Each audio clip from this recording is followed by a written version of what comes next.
Hey, what's going on, everyone? For all those who may not know who I am, I'm Rev J, and welcome to another episode of Let's Talk About It. Today, we're going to be talking about a father's presence. A father's presence. But before we begin, I got some amazing guests, some awesome guests, all men, and we're going to be having a discussion. But before we begin, I'm going to ask all the men to go around and just introduce themselves. Pastor Brooks, you can start first. Good evening, everyone. Pastor Damon Brooks. I'm from Road to Heaven Ministries and currently in Elizabethtown, Kentucky. All right, Elder Anthony. Hey, this is Elder Anthony. I am in Huntsville, Alabama, part of the Branch Family Worship Center. All right, Minister Isaac. What's up, everybody? I'm Isaac from Fredericksburg, Virginia, part of Living Water Christian Center Church. So I'm glad to be here. All right, great. Pastor Steve. Hey, how's everybody doing? Pastor Steve. I'm out of Bakersfield, California. Currently working with Set Free Ministry here in Bakersfield, California. All great. Pastor John. Me? Oh, Pastor John Wilson. All right. Hey, welcome again. Hello, everybody. John Wilson from the Branch Family Worship Center in Huntsville, Alabama. Sweet. And Pastor John Howard. Pastor John Howard here in York, Pennsylvania, Tree of Life Ministries. All right, great.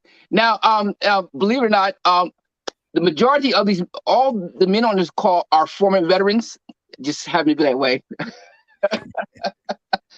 And so I know two of these people personally, Pastor John Wilson, Pastor Steve. We met many years ago when I was in the military, when I was about 20 years old. I went to a church, rededicated my life to the Lord Christ, and then the rest is history. I've been a part of Pastor John's life and his family's life since then. Also, Pastor Steve, I've been a part of his life and his family life since then. And it's amazing that we're still working together.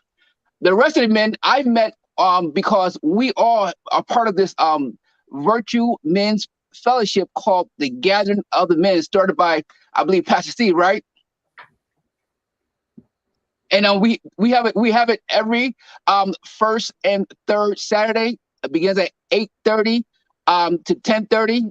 I'm telling you, if you're a man, you need to come on. Just come check it out just once. I'm telling you. Now, the good news is this. Though we are preachers, no one's preaching. Yes. Because I know you might say, well, if all you guys are preachers, if you invite me, so you're probably preaching. No, nobody's preaching. We're going off for a lesson, and then we watch videos. We go off a workbook, and we talk about real life issues that men deal with right now. Oh, there you go, Pastor Brooks, 33. What's it called, Pastor Brooks? 33 the series. The 33 series. Oh. Yes, that's what it is. 33 series. 33 series. Sorry, I was muted. Okay, but what's it called? What's the series called, Pastor Brooks? 33 the series. Okay. So yes, and right now we're talking about doing a men's virtue fellowship. We're talking about the man and his marriage. Yes. You want to come on with some good information. And the good thing about it, you get a lot of different perspective from men that are from all around the world. So hopefully you can make it. If you want the link, just DM me and I'll be more than glad to send to you this coming Saturday. Matter of fact, our next one is this Saturday coming up at 8:30 a.m. So, but let's begin. Let's talk about a father's presence. A father's presence. So, I now as a father, I have a 9-year-old. I see the value of being a father that's in the house. So, and this is one of the things that really sparked me from want to have this is that I want to share this, and hopefully as someone that watched this will begin to see the value of a father in the house? Because I think right now our society has diminished. We have diminished the value of the father in the house. Matter of fact, the men don't think they're valuable. The fathers don't think they're valuable, and the women don't think a man is valuable in the house. So hopefully, after the show, we'll be able to say something that will give more value and show how valuable it is for a father to be in the house. So, Pastor Steve, you start first. Can you express the value of having the father in the house? Well, I mean, for me, I can tell you because I didn't grow up with a father in the house. So, you know, I seen the impacts that it had on myself, my siblings as we grew up. Statistically, there's some facts that, you know, when there's a fatherless home, my family can check off a lot of the statistics. You know, I have brothers that's been imprisoned, you know, all kinds of chaos that ran throughout the home. So, you know, I've seen it, but then I also seen the side of being a father myself and being in the home with my children as they grow up. And it's definitely a big difference when the father is in the home versus the father being absent from the home. I agree. Like, for example, like one of the things I look at with myself and my son is that I'm there for all the challenges he's going to have. You know, and my son, he's a daddy's boy, so he loves being around daddy. And my heart goes out to him because I understand the challenges that he's going to face, especially as a young kid, but also as a man growing up. So I'm so happy to be here. And when it comes to me with issues, especially at school, I now can help walk him through that process. Pastor Brooks, can you share, give us your perspective on the value of a father being in the home? For me, the value of a father being in a home, we see it a lot in the generation, the reverse, the father of a lack of a father being in the home. So you see a lot more men right now being passive and submissive, not to God. So that's what the world looks like now. So not having that father, that I also grew up without a father in the household, and I chased after a man, a godly example of a man, not knowing I was hungering for it. So that lack right there led me down some paths I shouldn't have gone down. Led me following men that were dropping rotten fruit. But as a young man growing, you're trying to eat some type of fruit to grow up and get nourishment. But eating that rotten fruit leads you down that wrong path, leads you down having cavities, spiritual cavities, these spiritual holes that we got to go to God, the dentist, to fix them for us. So now that I'm in the right path, following after God and having my son there, I let him know, as God told me, you're going to be a better man than me. I have 4 boys. And it's like, you're going to be a better man than me, not because you have me, but because we have God. Yeah. And now you're getting good fruit. And I think it's also, again, it plays, especially as a child grows up and deal with challenges, social challenges, economical challenges. Because as you know, when it comes to the home, the man is oftentimes looked at to be responsible to make sure we have the money. You know, if the bill's not being paid, everybody look at the father or the man. You know, but if the child comes out looking bummy, of course they look at the mother. You know, if the car don't work, they're gonna look at the father. if they don't have health care, they look at the father. So again, and now if you don't have that kind of example at home and don't somehow find that along the way, it's gonna be a lot of challenges for a young man as they grow up, because again, we do what we see, or we emulate what we see, and if we have not seen it, we now got to either try to figure it out and make a lot of mistakes along the way, or find somebody that comes into our path that helps us. So, Elder Anthony, what give me your perspective on the value of the father in the home. Well, I think the value of the father is it's so much valuable that you can't even put a actual value on it. And I think it goes back to what you said, because there are certain things that I don't want to say only, but there are certain things that a male should teach a male, just like my wife taught my daughter certain things. It's not saying that you can't be versatile because a parent is a parent. However, we kind of can speak from perspective and being in those roles and coming up and the things that we kind of experience doesn't mean that it will be the same, but we can kind of tell them from a perspective of a man versus what a woman may think from a man's perspective, if that makes sense. So the man in the household is very valuable to a household to bring order. And not saying that women can't bring order, but there's something about when that man, and I just go back to my childhood, although my dad wasn't all the way there, he was there to a degree where his presence was felt. Mm. He knew that, hey, it kept me from going way left. Yeah. And I agree. Like, again, it's different than what a man, a father, gives something different to the children that a woman cannot give. And I know women are sometimes just, don't be so tough, you know. But let me tell you something. As a man, you got to be tough. Do I have any witnesses?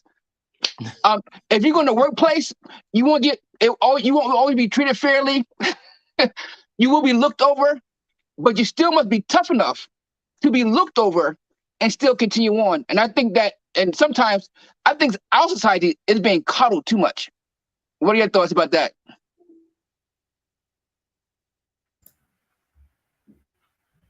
I agree. Okay. I agree. I mean, you're supposed to be the head. God called us to be the head, and also He told Adam and Eve to subdue the earth. Yeah. Well, you can't subdue anything if you're too busy being coddled and nurtured and babied. Yeah. And Minister Isaac, what do you think about that? The thought I said, sometimes our society, the men are being too coddled because a lot of homes are without fathers. The father's not present. So what are your thoughts about that, Minister Isaac? Well, I think that we have allowed society to place too many standards on what the home is when it comes to fathers. Is it proving that more dads are out of the home than in the home? I don't think it's necessarily true because I think that some of that study is skewed Mhm. to drive a narrative. Um, is it true in the Black home? Yes, but what's the narrative that controlled that? The prison pipeline controlled that. But then you either have to go back.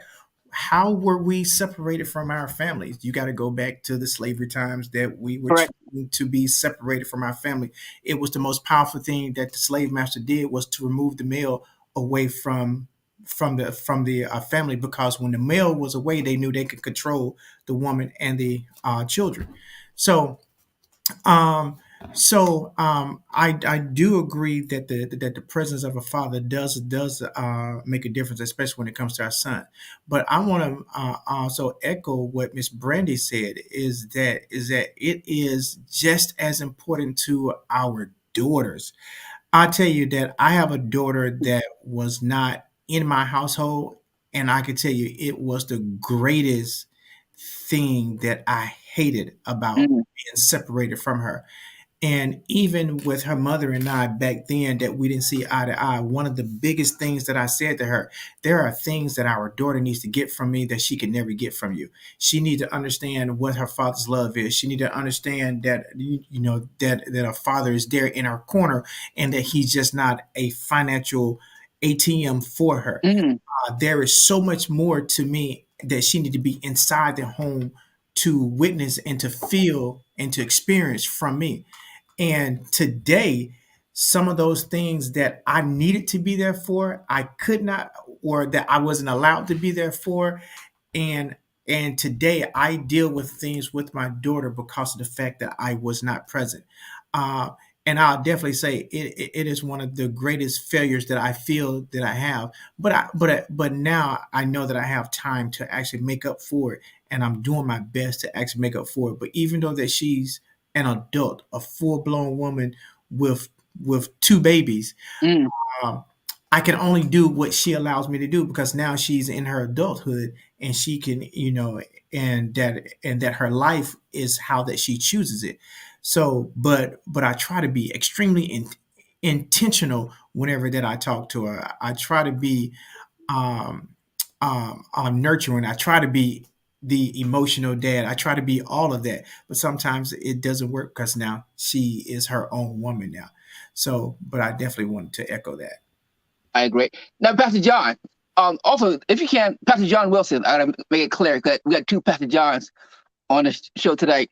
So, Pastor John Wilson, if you can, give us your perspective of the value of a father in the home. Are you on mute? You gotta unmute yourself. I would use an analogy of a system, not an individual.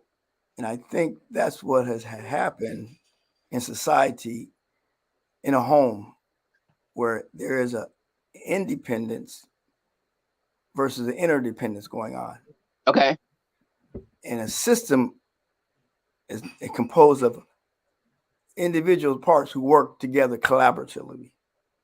And whenever, as it were, an engine or a car, each tire or wheel is essential for the running of that smooth ride in home.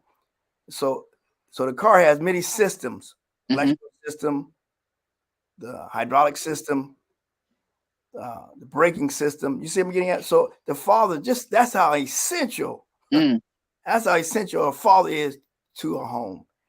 It's a part of a system, and when the system is not there operating how it was designed to, it's going to be a breakdown, and that's what we have today: breakdown, system malfunction.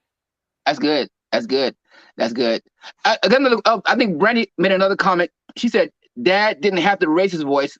His presence was definitely felt." I agree. In my house, my dad didn't raise his voice.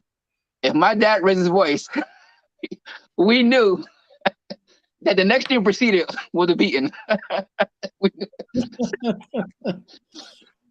We never even want to push him that far.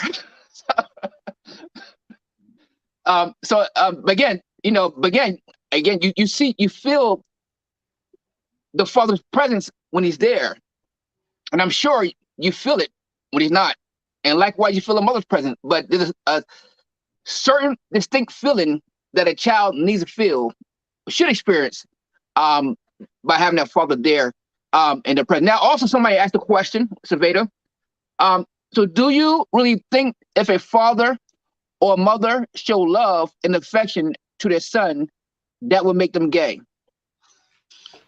No. Absolutely not. Okay.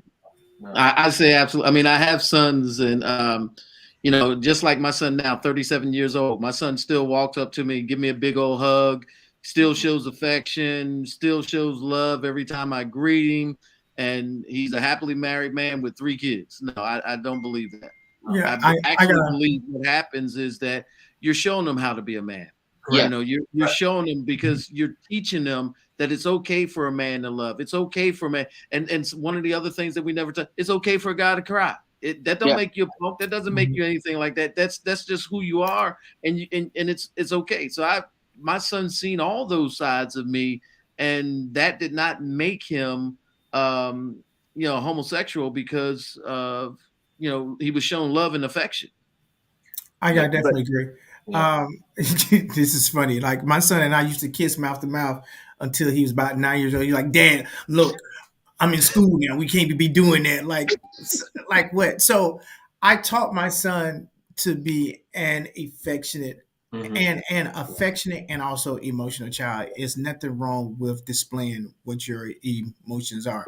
Yes. Like our pastor just said, that, hey, that is something that I fostered for him, because it was something that I wanted to see from my dad.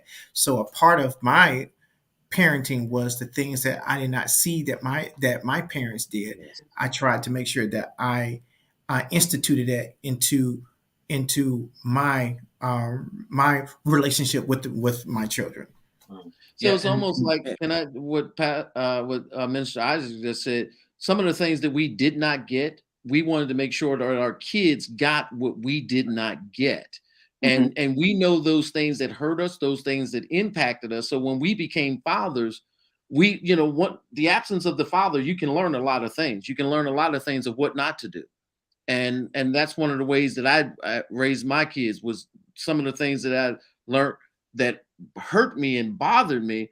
I would not do those things. Yeah. We got to make sure we don't. Howard, Yeah, we got to make sure we don't perpetuate the issue or the problem. I think the very first, should I say, for our sons and for our daughters, the very first man that they should experience showing them love should be their father.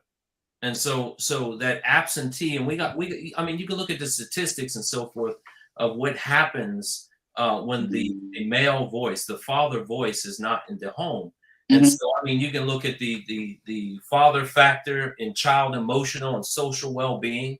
I mean, you look at how psychologically, emotionally, physically, and mentally, let alone spiritually, how when there's a devoid of that presence, or what we have tried to do is emasculate that father role. And not only from the perspectives of where you see within African American homes and so forth, but a lot of minority homes. And so you see this, and the sad things is that when you end up perpetuating trauma from one generation to the other. And so, just as Pastor Johnny was talking about the importance of the system, when you understand how the system is supposed to function, just like our body. You're looking for symbiosis. You're looking for where your body functions in a way that keeps it. It's what is called homeostasis, and so keeps it in a healthy and a productive manner. And so every 7 years, your body replenishes itself. So forth. And so the same concept within a marriage, there ought to be a replenishment, a reciprocation of love, a reciprocation. And when that doesn't happen, it impacts the children. It impacts what goes on. And so that photographic or the cognitive mapping, should I say, that children learn, especially in those developmental years, because ultimately, by the time a child is usually around 5 to 7 years of age, that's when their personality is pretty much already been shaped. There may be some things that develop over the years, but if you look at social psychologists and so forth, even to the extent, if I went scriptural, you know, from what God told Jeremiah and Isaiah and so forth, I've formed thee. So God is in the process of shaping our personalities, but in the same context, we also see how that cognitive development, the influence of a father figure, the influence of a mother figure impacts children, impacts the sons and the daughters. And I'll leave it at this. I say one thing. I say a woman can teach a boy everything except how to become a man. Okay. Same with a man can teach a daughter everything except how to become a woman. We need those examples. We need the input. And like you were saying earlier, if I wasn't meant to cry, if I wasn't meant to show emotions, then God would not have given me tear ducts, and God would not have given me emotions. There's a reason why I have those. And the power of crying, the power of learning how to in a sense channel your emotions in a positive way is developed by children seeing how their parents handle situations. Yeah. So it's very important that we show that. Yeah, like you were saying, I hug my son. I tell my son I love him and so forth. I've even known the father and the son, they put heads together every time they greeted each other. And that's what you see in some other cultures where they'll put their heads together, meaning my mind is part of your mind. Come on, somebody. Yeah, that's good. So you see that importance of validation of manhood, the validation. I validate you through the entire process of you not only becoming a man, but as a man. Now that I'm in my 50s, I'm 55, my son is 30. He's got his own wife in his family, but the validation that I see the importance of acknowledging him as a man and acknowledging him as a husband, acknowledging him as how he's taking care of his family. And so the importance of doing that is so precedent. And also, again, another example is that with me being home in a house, I see the challenges my son go through. He goes to swimming classes, and of course, he had challenges getting out of the pool. So of course now I'm being a father, I said, okay, let's work on your push-ups. it's still little things. It's still. I know sometimes men may feel like, oh, if I leave, it won't make a difference. Yes, it will. It's still little things, those little moments. And my prayer is by being here and being not just being here, but being present and being aware and trying to help my son navigate through life, even at the young years, that he will maybe when he to his teenagers, which he will come with a whole different set of challenges, he'll be willing to let me to guide him through those years because and all through life we need guidance. I'm giving an example. I was blessed. I'm blessed because when I left home, I went to the military at 17 years old. I had my 18th birthday in boot camp, which was the best birthday I had my whole life, I must say. Strange to say, it was. But then, and I went to Korea, my first station for a year, and then I got sent to Kentucky, where I met Pastor John and Pastor Steve at, which when I was from that age, like 20 years old to like 20, from like 20, my 19 to about 21, 22 years old, I was with them pretty much the whole time. I was either at Pastor John's house or at Pastor Steve's house when I was in my own barracks. And again, even at that age, when my father wasn't around, because I was in another state in the military, the Lord placed Pastor John in my life and Pastor Steve in my life. And I was able to see them, how they navigate through family issues and raising children. This woman will never leave me. One day, one of Pastor John's daughters injured themselves. I think we went out with them. We all went back home, and I seen Pastor John pick her up and grab her and carry her into the house. I said, "That's awesome." Pastor John, do you remember that moment? It's probably so many years ago.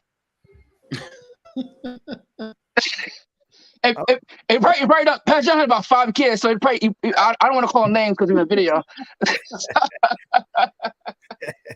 But that showed me what a father value is, and that's why one of the reasons a father should be around for those moments where a child need to be carried and he can't do that.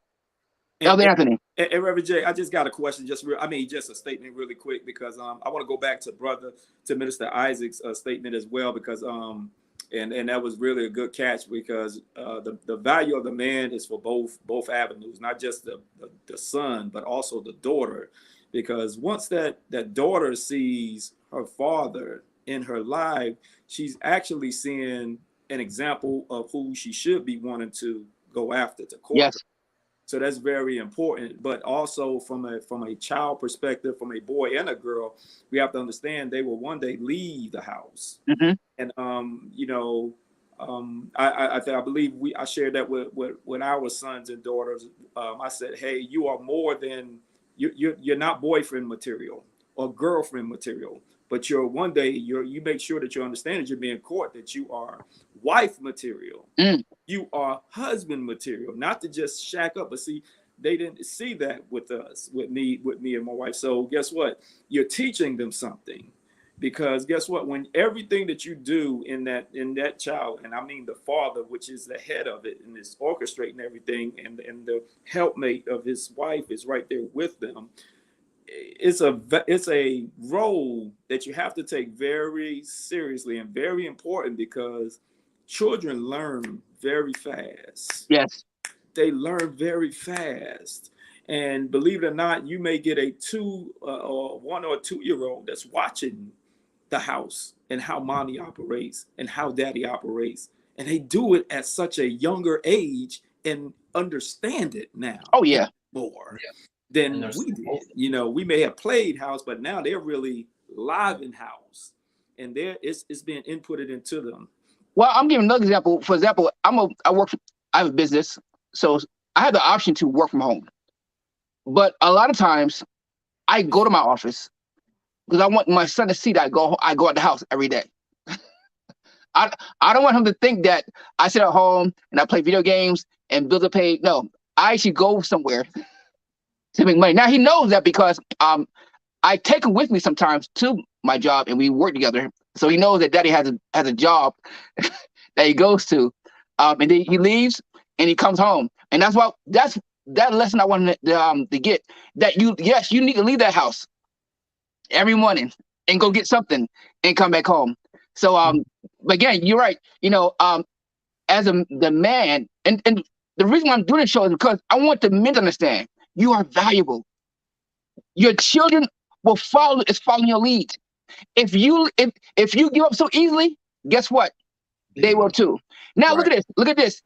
The ideal is that a father and mother be in the same house, but we know that's not the reality. So and sometimes you don't have to be in a home. You still not be in a home and still be present. So I want somebody to talk about that. Who want to talk about, speak on that? To not be in a house but still be present. Yes. Pastor Howard. Well, I mean, I've been a stepfather, and also my son. Unfortunately, his mother and I, we ended up, divorcing and so forth. But I was still present, and so the importance of understanding, and unfortunately, a lot of people think, well, some men have done this, and like, well, okay, well, the kids with them and so forth, and they take out their frustrations that they may have had with their former spouse, girlfriend, whoever, however you want to, baby mama, whatever, and take it out on the children. There is a responsibility. I look at it, he is my seed. Come on, somebody. I mean, the responsibility doesn't stop when, if something falls apart.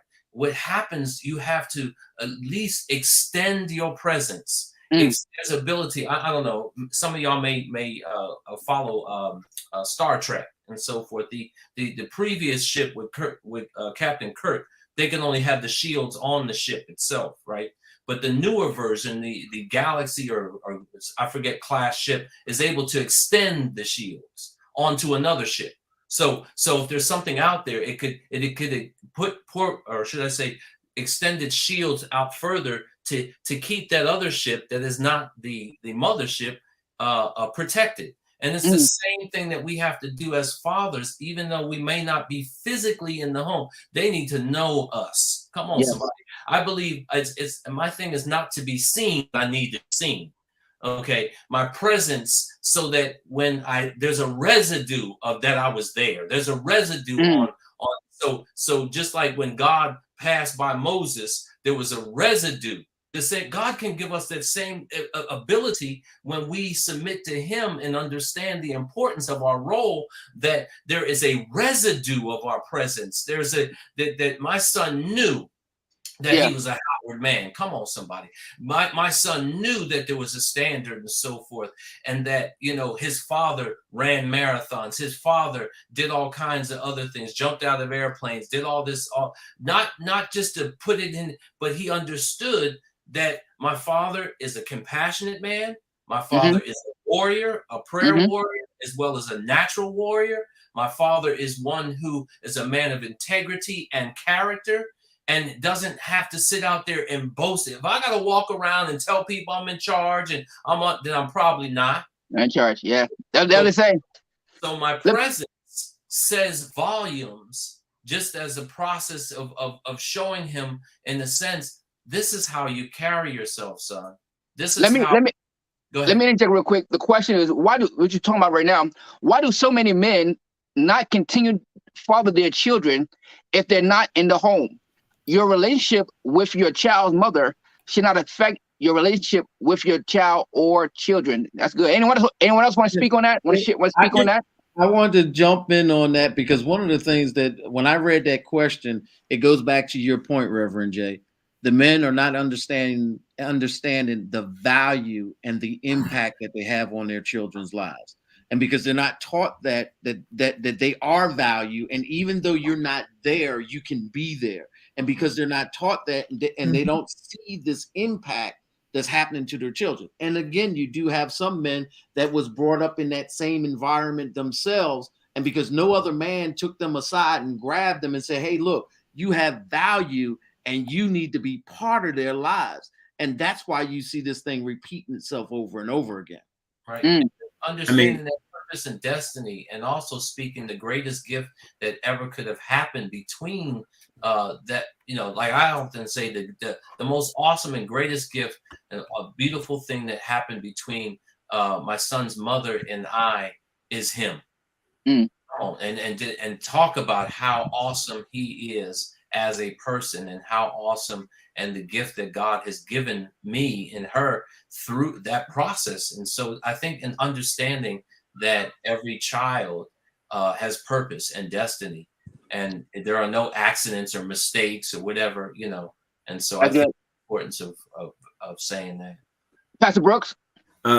Pastor Steve, I agree with you as well, as far as it's a learned habit. Reverend J, you said it as well earlier. Kids pattern what they see, what they reflect. So as a child, not having a father in a household, that's what they see. So that's what they learn to do. So as they become grown men that don't know how to father a child in the household, so I do what I saw done to me, so I leave. But then we have the other side of the coin as well. People like myself, my father wasn't in the household, but I married my kid's mom because I had to be in the house since my dad wasn't there. And I got in a relationship that God didn't ordain for me. So that's another avenue that I went down, because we can easily go too far right or too far left.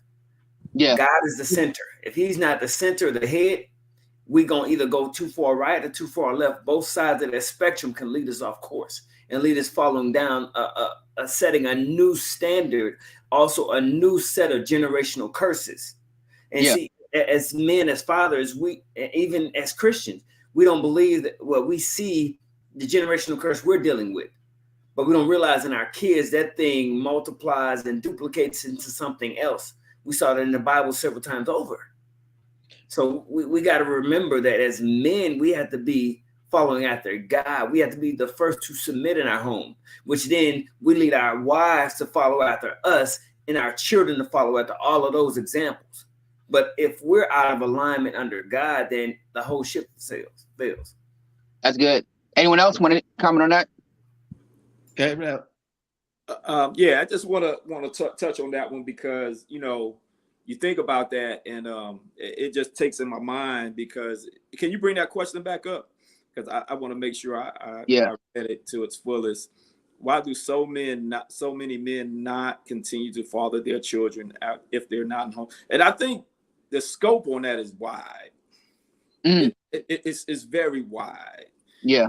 It's very wide, because and it's situational, because you have some mothers that are in the relationship, or when they were in a relationship, they will hold it against that male and won't let them be a part of it. So now it becomes a revenge, or kind of like a whole thing on there. But the other piece is, now I'm going to just talk from the man perspective here. Some men have that same problem as well. Yeah. Where, because they slept to create the baby, and that soul tie was created, and it was only through the relationship. So the relationship with the child is only through the relationship with the mother of that child, if that makes sense. Yeah. I'm not saying that it's right, but it is. I've seen that happen before, where because the soul tie between the child's mother and that man, the man can't get past it, and they don't understand anymore that it's not about them, but it's about the child. It's about the child, that's right. Yeah. They lose that in that. Yes. And because they can't see past, they can't see past that the relationship is over, they can't see the child. Yes. They don't want anything to do with the child, because they figure if I can't have anything to do with you, then I don't want nothing to do with the child. I'm not saying that is right, but that's what's occurring out here in our society a lot of times out there.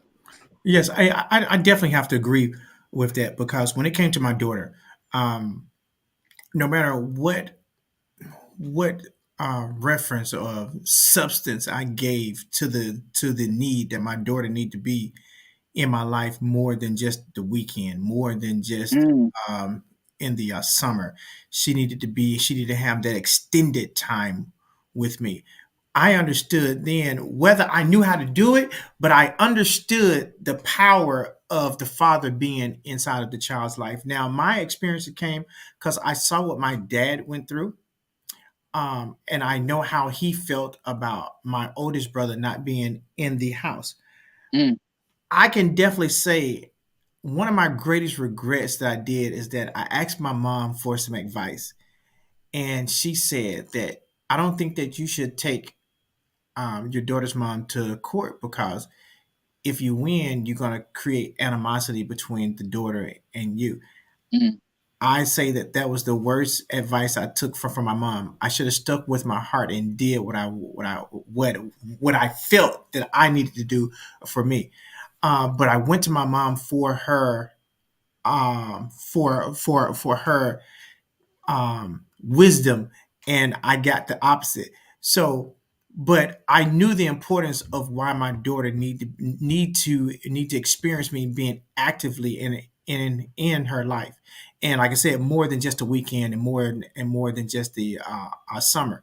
Um, but I do believe that the relationship with the mother makes a difference too, because we can have a happy relationship, understanding that, hey, the relationship between us did not work, or it could be the unhealthy side where one or the other is bitter because the relationship didn't work. Either way, we have to come outside of us to understand that there are three relationships that are happening at the same time: the Mm-hmm. relationship between father and daughter, and the relationship between daughter and mother, and the Mm-hmm. collective relationship of child to parents. Is Yeah. three relationships going on at the same time. And in our immaturity is that we can't see that at times. In our pain, in our Yeah. hurt, in our disgust, in our upsetness, that he asked me to do this and I reject it, but now he's moving on with his life, or either the other way around. She's now moving on with her life, and I wanted to be the man in her life. I don't need another man telling my child what to do. So all of those dynamics to take place. But being an adult, being a mature, Yeah. understanding adult says our relationship did not work, but it does not stop what we do collectively Yeah. co-parenting our child, and what we do individually parenting our child. The goal is for neither one of us to talk against one another, because the moment that the child see that we are against one another, they play us Yeah. against each other. So Yeah. you have to have the maturity. You have to have the discernment to say, let me be the bigger person. Let me be the bigger man. Let me be the bigger woman. And hey, how can we come to a mutual resolve, a mutual understanding of how that we want to raise our child collectively? That's good. And what happened, and hopefully, again, somebody watched this video, and it's a couple will work harder at changing to make that relationship work. Because again, the day you split, you allow a lot of the other things to come involved. Because again, just being outside the house, logistically becomes a lot harder to be in a child's life, even if you're down the street, because again, you have two different schedules. You got two different behaviors and living the way you live. So, mother and father, work harder to change, to make sure you can stay together, so you can keep that relationship, so you both could be in the same house to raise a child. It's possible. Like this, I think relationships end because one or two people don't want to change. Let's move on to the next one. Let's talk about now a father that's in the home but not present, because that happens too. The father's at home, the father goes to work, come home, but the father is still not there. Pastor John, Wilson, can you speak to that thought? A father in the home but not present? Yes, can you hear me okay? Yes, yep. Yeah, my internet's kind of slow, so it's kind of jagged. A father in the home but not present. Yeah, that's a state that is true. Fathers are in homes, They're sitting with their feet up in their lazy boy chair and being just lazy, but not present. And we could define present. What's present? Father in the home, but not present. I would say present is engaging into the lives of their children and their wives. So if you're not engaged in the life of your children and wife and your spouse, you're just present, but not present. Yes. There's no presence at all. I think someone in one of the questions talked about something to that effect. So let me just say this. There has to be presence in order to be present. So without the presence, there won't be no present. And therefore it'll be evident in your behavior and your actions towards your spouse and your children. And guess what? Your children, they know what's going on. They know you're not present. That's why they go to mom. Oh, yeah. And don't go to you. You know who run the house? Because your lack of presence will be manifested in your lack of presence in their lives. Thank you. Pastor Brooks, you want to speak on that also? Yeah, I want to speak on that because I was that type of Christian man. And I say a Christian man because a lot of people think we got to be either saved or unsaved to live in this lifestyle. But I was in the home with the mentality that I am the head, which means I'm supposed to be treated like a king. Which means I come in the house, I kick my feet up, I'm supposed to be catered to. So I was in the home, I was present, but like Pastor Johnson, my presence was far from there. Wow. So God had to show me, and I was reacting negatively on the family, and I said the whole family, because everyone was like, yeah, he's there. I was that lion that didn't do nothing, just sat there. When the lion has killed the gazelle, then I'm the first one to eat because then nobody else eat before I do. So I was demanding respect, demanding to see my presence felt without actually ever manifesting the love and reflecting what God reflects. I was reflecting earth to heaven instead of heaven to earth. That's good. And also, again, I agree. I make a conscious decision. Like, I could be downstairs in the basement. I'm always listening. I'm always aware what's going on in the house, because that you should do. As a father, if you're going to be in a house, you should be aware what's going on in your house. So if I hear my child upstairs, if I hear a voice being raised, because no one in my house raised their voice except for me. I don't do it. I'm sorry. I'm still old school when it comes to parenting. The only person that raised their voice in the house is me. So when I hear like my son's voice get loud, I walk upstairs and correct him, because again, that's what we need. We're dealing with a generation that don't respect authority because they want to do what they want to do. And so guess what? If they're not being trained at home to be respect authority. And to tell you the truth, most men are looked at as authority figures. This is the way it works. It just, if a man's gonna be there, you're gonna look at. So again, if the man don't speak up, if the man gonna sit back and just let things go on, guess what? The child gonna think, oh, okay, this is the way life is supposed to be. And then when they grow up, they run across a police officer that's not gonna let you disrespect them. And so again, you should always be listening, be aware what's going on. If there's an issue, not just sitting around and just say, oh, I don't know what's going on. No, you should be aware. Anyone else want to speak on that? Yeah, I just want to talk on it really quick. And I think it goes back to our first point that we stated.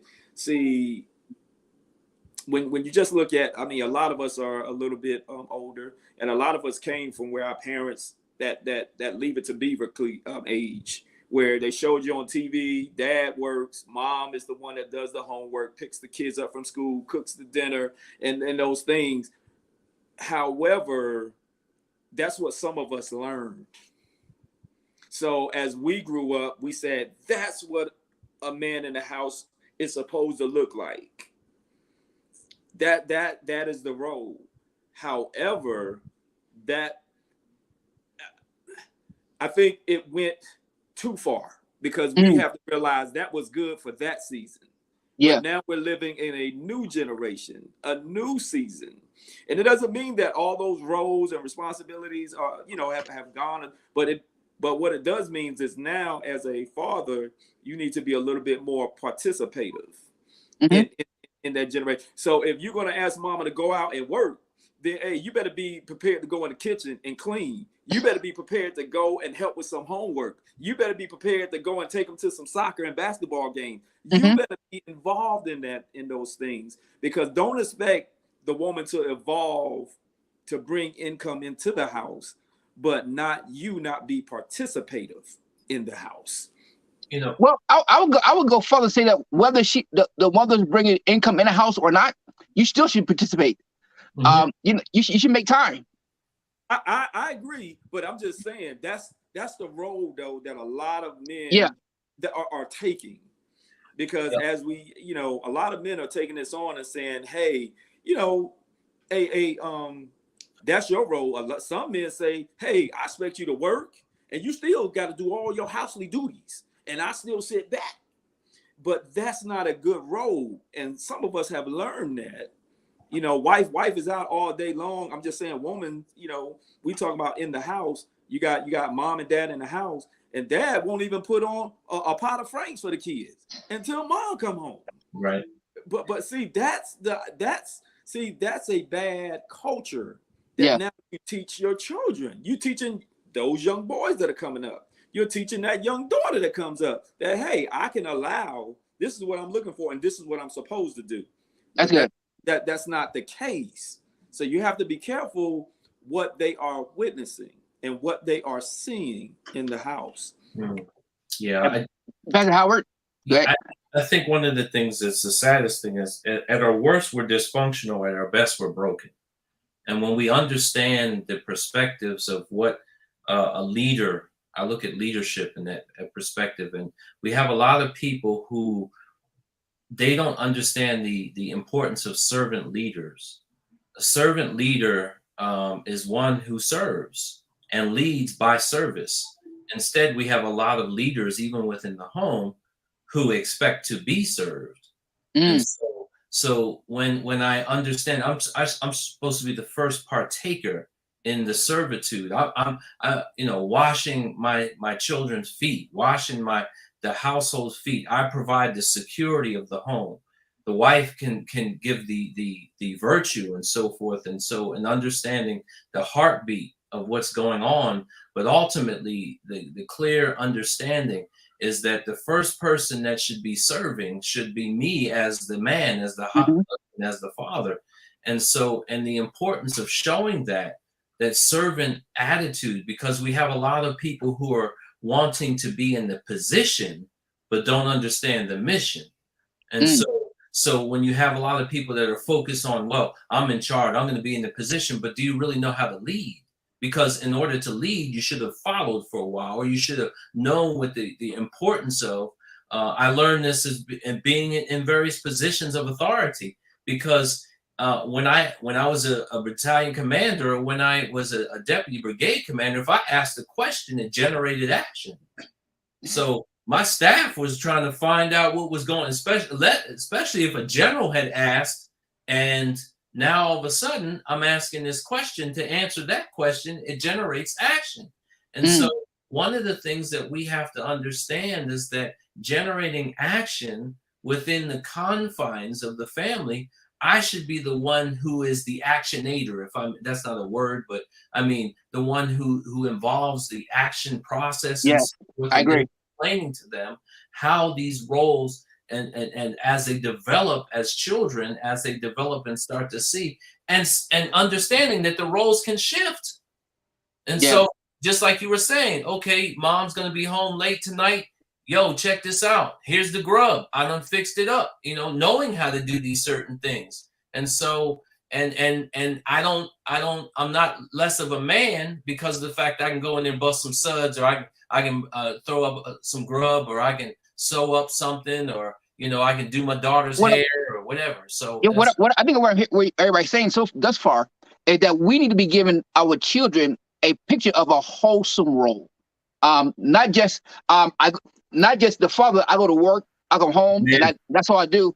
And the mother, all she does is take care of the house. No, life is life. Whoever can do whatever they got to do in order to make sure the house runs in a productive way. Hey, you got to do it, son. And so, as a father, you should be again, if you're gonna be the head and want respect, you should be the first person out there, washing dishes if need to be, cooking dinner if need be, going to basketball games if need be. So, someone else, hey, Pastor John, want to speak to them, Elder Isaac. Real quickly, Reverend J, because you said this, your son swims. Understanding this, when you know how to swim, you have options. When you don't know how to swim, that's good. Pastor John Wilson. Yeah, I just wanted Josh Armstrong to answer Joy's question. Oh, which one? Can fathers accept another being a dad to their biological child? What are your thoughts on your child calling another man dad? Josh, what do you think? I mean, me? Joy wants to know. Joy wants an answer. So what do y'all think? Now let's be mature about this. Okay. Number one, again. Let me see here. If I'm not being dad, I shouldn't get mad. I can answer that. Look, No, I can definitely say. I'm saying, look. I'm not leaving new school people, right? Dad is reserved for dad. I thank God for Pastor John. I thank God for Brother Steve. But my dad is still my dad. And let me tell you, and they've done some great things. Pastor John and Pastor Steve has played some integral roles in my life. But my dad is still my dad because my dad has always been my dad. So if you're not going to be the dad, don't get mad if your child don't call you dad. Your child will call you dad when you are the dad. And when you show up, True that. like that. Next, but I also do think that when these situations happen, especially when it's a smaller child, when you're older, you typically don't have to worry about that because the child is able to understand better. But this typically happens with smaller children. If my child has the understanding of who I am and the value that I bring, I don't have a problem with them to calling somebody else dad. Yep. The issue is when I'm not fulfilling the role, and it goes back to being being present. The word present it means to be the now. It is actually a time period. It means it's existing or occurring now. But for you to be present, you also have to understand that there's something that I have to present because they work hand in hand together. So I have to present the present. I have to present to you who a father is to the son and to the daughter. But then when I present it, then you understand why I'm present. Yeah. So with that, I can understand this. If I'm being the father that I should be, then I don't have a problem because I do understand this. Another man can also bring an aspect of somewhere that I may not be able to do, or I may not have the knowledge of, or it just may not be my season to actually show that. But if I'm going to be mature, if I'm a mature man, then I can understand that this just brings another aspect. But what I can do is have a face-to-face with that man. Hey, let's sit down. I understand that you are now in the home with my child, but I want us to be on equal ground in how that we parent my child. Yeah, I agree, but still, I'm just, I think me personally, I'll feel kind of bad if I don't care if I'm in the house or not. Matter of fact, if I wasn't in the house, I would still be in the house, because again, my child would know I'm dad because my child, if I wasn't in the house, my child, I would be there. I don't know. I'm just saying. I understand where you're getting from, but I would still feel kind of way if my child calls someone else dad. I will not look at this. I will not call another person. My mother passed away. I'm not calling nobody else's mom. I'm a mama's boy. I'm not calling nobody else's mom. They can do great things. They can do great things for me, but I'm still doing it. Yes. This is 2022, Jay.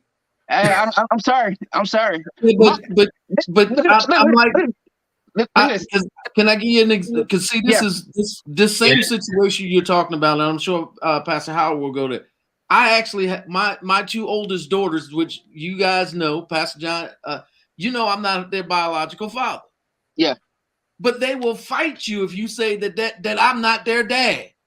Why? Because I stepped in and I filled the role where the father was not filling that role. I stepped in and filled the role. And then when they got older and the dad tried to come back and say, well, I'm your father. No, you're not. My dad's name is Steve Cardwell. Now, you might have been there in the beginning and you helped create this, but you're not my dad. There's just because you donate to create, don't make your dad. Go ahead. What did Shaq say? Phil's my dad. Yeah. But in the same token, too, when my son's mother and I got divorced, she decided to live a different lifestyle. And so, here I'm dropping my son off, and this man who had, let's just say he couldn't leave the country, okay? My son runs up and says, Dad, I had a problem. I had to he was younger, like you were saying, he was a young child and so forth. And I had to explain to him, just like my father said to me, son, I have a job that I was not elected to and I cannot be fired from. I will always be your father. I will always be your dad. And so I had to explain to him because my son was trying to say, well, so-and-so, he's not trying to be my dad or take your place. And I was like, son, obviously this is something that his mother had said to him. Him not fully understanding the picture, and and then explain it to that, because I can't sit up there and say, oh, I wasn't present or I wasn't. No, I was there. Yeah. I mean, parent teacher conferences, making sure his education plans and so forth were done, trying to explain to the teachers that no, when he's with me, he doesn't have these issues because I give him structure and these types of things and so forth, while when he's with his mother and, certain other things happen that were not necessarily appropriate for his educational and cognitive understanding of certain things. So I think the importance for us to, as was brought out, is to have an intellectual and responsible conversation, as you were saying, to talk to that individual. And you also got to be clear, because some situations that I'm sure some of the viewers may see might be kind of volatile. You could have a situation where folks start swinging as a result of this. And so you got to literally address the issue. Like I said, at our worst, we're dysfunctional. At our best, we're broken. And so when you understand the complexities of these things and how you can interact, yes, cooler heads should prevail and you should be able to talk and reason and so forth. But that child needs to understand that you are an active participant in their life, and that you clearly have a clear understanding of how you want to help them to become who God has called them to be. Amen. That's good. Brandy made a comment. My cousin, that's my cousin there, Coach B. I'm a blended family, and my husband made it a point to introduce himself to my kid's father, which set the dynamic of the relationship. I mean, so again, that's a man being a man, mature. Yeah, I think it's situational because it depends on who that man is. In her case, her husband was the type of husband that would, he made it a point. But in some cases, those guys are nowhere to be found, nowhere around until things start looking good, and then it's I want to show up on the scene and I want to be dad. So I believe it's situational. Depending on that situation will make the difference. And the way that Brandy, how that works out, that is absolutely great, because that gives the child a little bit more, because now you have two people that are standing in the gap for you to take on that role. It's just like as I learned and grew up, I used to travel a lot. But one of the things that I did, even when I was absent, I made sure that there were men around my sons to teach them, even if I wasn't there. Pastor John, many a day, he's been my son still talks about how Pastor John told him how to change a tire because I was out of town. But there was a man that was there that can step in even in those situations, because you had brothers that you can go to that you say, hey, look, brother, I'm gonna be out of town. If anything goes on, I need your help. And he would step in. So, you know, so he had that. I'm still dad, but that's Uncle John. You know, so it was the men stepping up to help another man, but you have to be able to cultivate that type of atmosphere between you and those that are around you. So the way that she's doing it, that is just awesome. Yeah, I think that's great. And you said it, Pastor Brooks. Pastor Steve, you said it. You pretty much saying no man is an island. So you have to have foundational and God-based men of standard. Not saying men that are perfect, men of standard there. And in this situation, the question before, I'm a foster parent. There have been kids that have been in our home various ages to where we didn't force them to call us mom and dad. And we actually let them know, hey, we are here helping your parents. So your homework is to make sure you're doing what you're supposed to do while your parents doing what they're supposed to do. These kids turn around, can I call you dad? You don't have to. Well, you're acting in the place of my dad, so can I call you dad? Yeah. I allow them to do that. But it's been situations where dads got mad, and there have also been fathers like, you know what? Thank you for being a dad and a father to my kids. Thank you for taking my children to church when I wasn't. So I think it just depends on the situation. Yes. And we have all been in that immature state as men to where we were the age of man, but still act like boys. Yes. And then we become mature in men, especially becoming godly men. And then we can start seeing where our flaws were and start incorporating these habits to let our children know, hey, this isn't weakness doing this. Hey, don't do this because I feel by the wayside doing that. I tried to be the island and I was trying to beat my chest being the man, and I was messing up left and right. So we got to be those transparent men, not the men that say, do as I say, not as I do. Yeah. And I agree. Again, I think the goal is to, in order to be called dad and get that title, whether you're in the house or not, you got to have that kind of relationship. Yes. You got to build that bond. You got to be present, yes. And show up. Yes. Yes. And again, you don't need to show up a lot oftentimes. For example, my dad, when I was growing up, he worked a lot because he's the only one working. So somebody had to work, to pay the bills and keep the work going. But my dad showed up when he could. I remember one day, I was bowling. It was a very good game. And my dad showed that day. He was there for it. So again, fathers, it's not about being there all the time, but being there and being present when you need to be there. It's like listening. If you're out, for example, one day, I think after during the pandemic, we couldn't go into McDonald's. And one of the things my son and I used to do before the pandemic, we'd go to McDonald's and eat. And then one day, I went to do a wedding. He went with me. And he said, because after that I had to go somewhere else. He said, Dad, can we go to McDonald's and eat in McDonald's? I was tempted to say no because we had something else to do, but I said, no, what? Let's go ahead and eat in McDonald's. And father, if you want to be called dad, you got to hear the hunger, learn to hear the hunger in that child's voice, because you need to show when they need you to be there, you need to show up. Anyone else? I think I'm Brent. Sam Trent says, if you don't follow God's design, then more than likely your kids will be calling someone else dad. Amen. Well, again, if you're not showing up and someone else show up, they're gonna be dad. I'm sorry to tell you that. Don't get mad if you don't show up.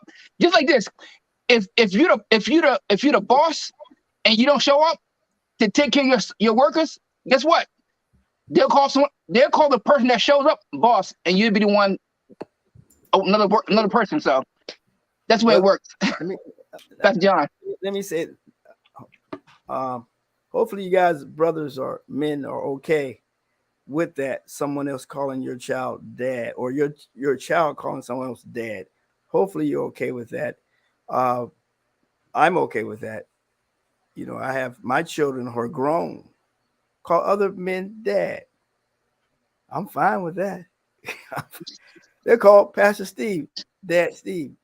They'll call men who, as you say, Josh, not only got the title, but they walk their talk. Yeah. So let's be okay with. I mean, I'm okay with it. So Pastor Steve or anybody want to call me Dad, I'm okay with it. So I yeah.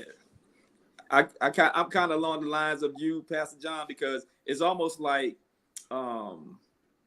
if you have to walk into into your business and tell everybody you're the boss, you got a problem already. You're the boss.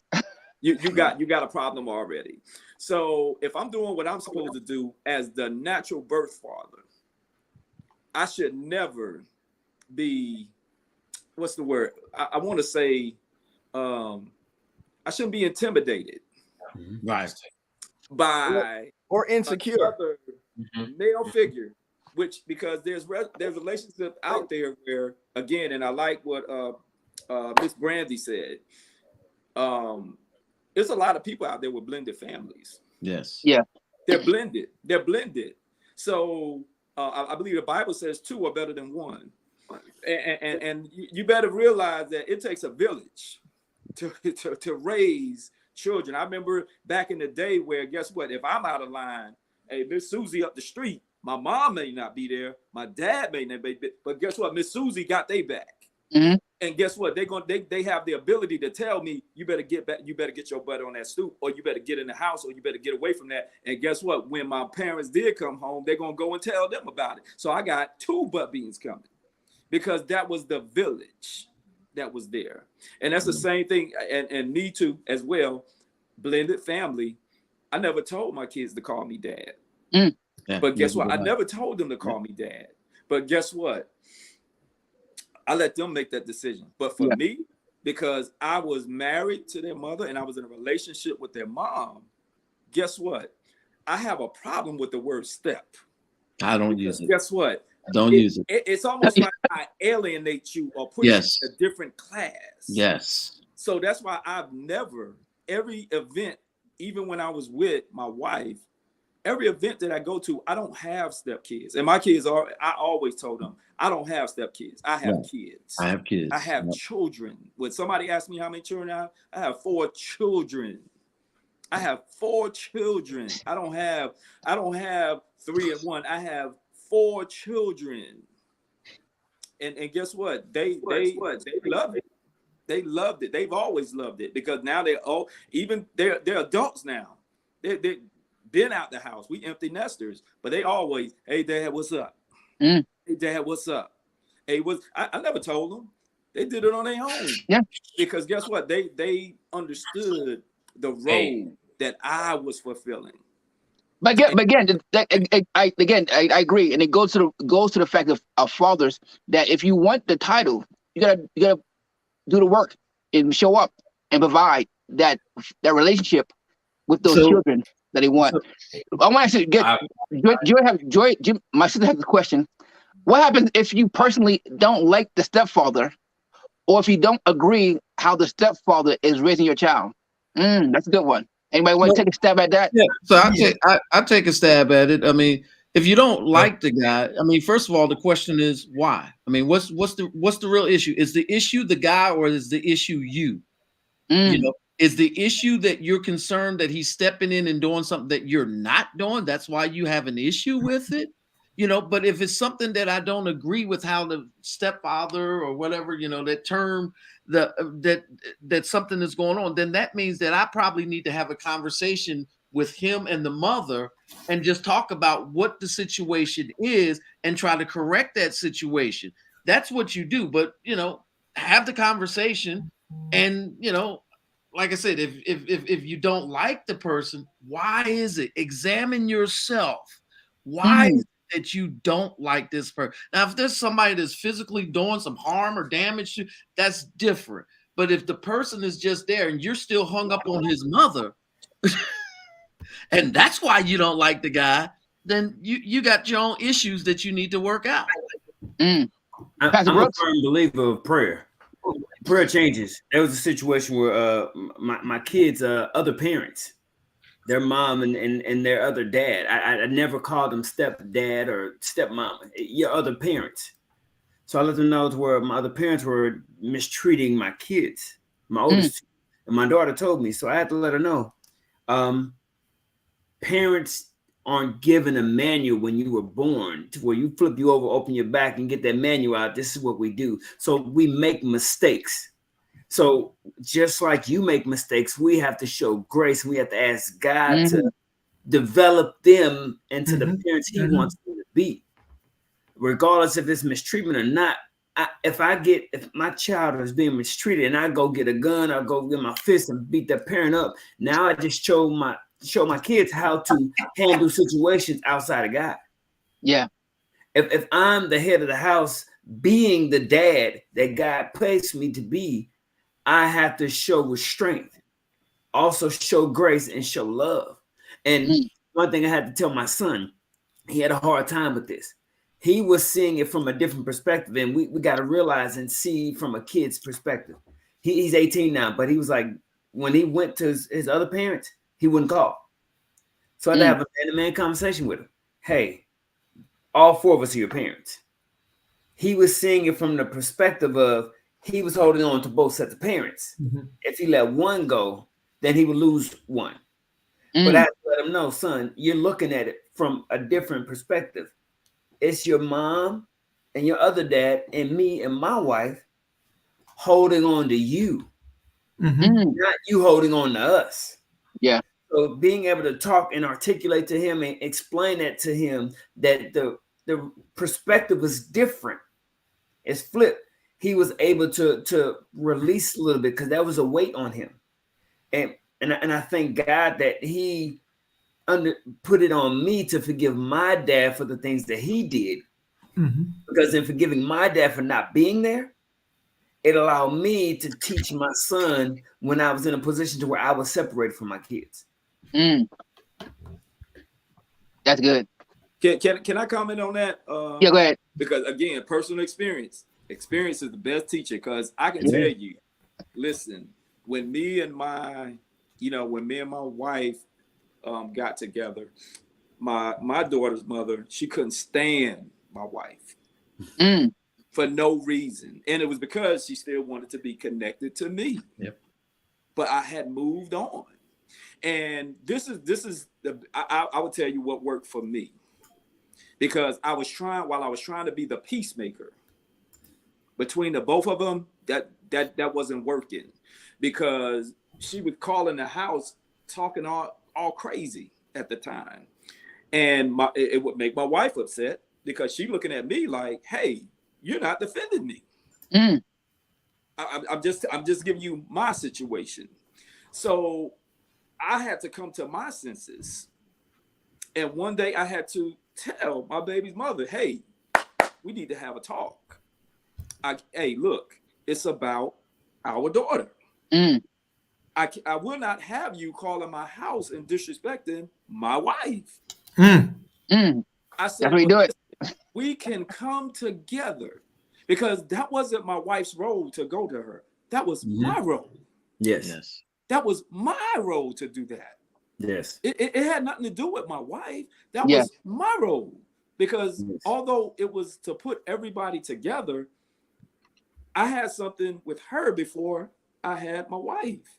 So that was my responsibility. That was my connection through our daughter. So I had to take care. I had to take the responsibility and the ownership and take care of that. But I want to tell you this: to God be the glory, because after that conversation, and I'm just telling you how it worked out for me. After that conversation, things started to change, where she no longer looked. I'm not saying they were buddy, but they were able to be civil. They were able to. We were able to go to events together with both of them in the same area. Like my daughter's graduation, we were able to go together. those significant events in her life, we were able to go together as one unit. And see, most people be like, man, that is crazy. But even just like my daughter's baby shower, when we went down there, all of us there. But again, I want to inject. I think it's the role of the person. If it's flipped, if it's you or her baby daddy calling your house, calling you, the wife should have said, "That's my husband." Yep. You know, you may not like him, but that's my husband. Respect him. Again, we have a child to raise, and we gotta be cordial so we can raise our child, and don't call my house and disrespect my husband. And again, and again, you did the right thing, as I'm called, tell my ex wife or ex girlfriend, say, you know what, don't call my house, disrespect my wife. We're not gonna roll like that. That's good. That's good. So one more time, again, I'm gonna talk about one more perspective. We're gonna close. Now we'll talk about a father that's not in a home, and the dysfunction that comes with that. Do anyone has an experience of a father not being there, and what has it been experienced like trying to navigate life without? Yeah, I started off with that when I talked about being raised in a household with 6 kids and a single parent. There's a lot that goes on, and like I said, there's a lot of things statistically that it talks about when their father is not in the home. A lot of the kids, they don't graduate from high school, they're in and out of jail, they're all these different things. There's a book, The Resolution of Men. When I first read that book, I happened to be reading it, and it talked about the statistics of the father being absent. And I can remember reading that for the first time, looking at those statistics, and just begin weeping because I see how God spared me. Because every one of those things that was in there, I can look at my 4 brothers and I can see things that was going on in this book happened in their life. But I didn't, I finished up school, been in my kids' lives, and you see that same pattern where just like the father was absent in their lives, they have kids and they're absent in their kids' lives. So you see that same thing repeating again.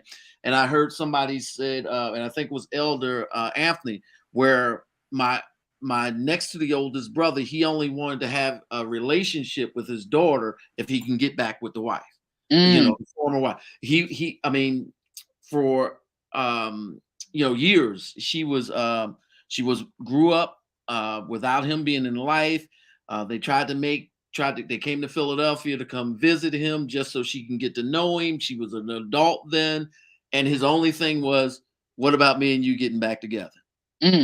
And from that point on, never had anything to do with it until the day he actually passed away. Never had anything to do with. So I've seen this same pattern. I have an oldest brother, or next to the brother that's right above me has a child. He doesn't even know where they're at.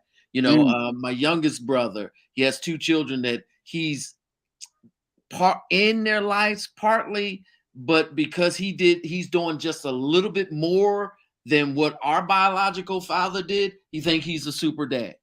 And far from it. So that destruction and you see the generational thing just keeps repeating itself over and over again. But it just takes something, like in my case, come to know Christ, got some men around me, started teaching me what it was like to really be a man and how to be a father. Because all of those guys, just like me, they not only didn't have a manual, they didn't even have an example in front of them. So and even in my marriage, the first 12 years, I tell everybody, the first 12 years I was winging it and I was doing a bad job of it. It wasn't until Christ became the center of my life and I got surrounded by men that began to teach me, just like with disciplining kids and all that. Man, my motto used to be, where you act up, you get jacked up, until another man told me, you're wounding their spirit. You're embarrassing them in front of their friends. You're doing this, until somebody taught me that, I didn't know any better. So not having the father in the home, it just brings chaos. Even growing up, we fought in every neighborhood that we lived in because there was no man in the house and people thought they could run over us. So we were always fighting because of these different, because people in the world was trying to take advantage. Oh, there's no man there, so we can rule them. So without the man there, chaos just reigns throughout that family. That's my opinion. Oh man, that's good. That's good. Anyone else want to speak on that? My example was different. My father wasn't in the house. I didn't have a man in the house, but because my mom got saved, I have 3 older brothers. Well, 2 older brothers on my mom's side. There's 3 of us. And because she got saved and she was in the church, I went to church. So the word got in me. I was involved in the church. I was in Sunday school, Bible study, and morning service. So I thank God that she took me to church. I even remember saying, hey, when I joined the Army, I'm never going back to church again. I said the same thing. but I thank God for the word being in me. And even in my manhood, even in my marriage with my wife now, I thank God for her. But for 7 years, I was a terrible husband. Even though I had experience, I was a terrible husband because of the lack of my father not being there. Yep. Not having that example of not only a man, but a godly man. So I was, again, like I used the analogy earlier, I was eating rotten fruit because I was looking at every worldly example of a man that I could pick up, whether it be on TV, whether it be in uniform, anywhere.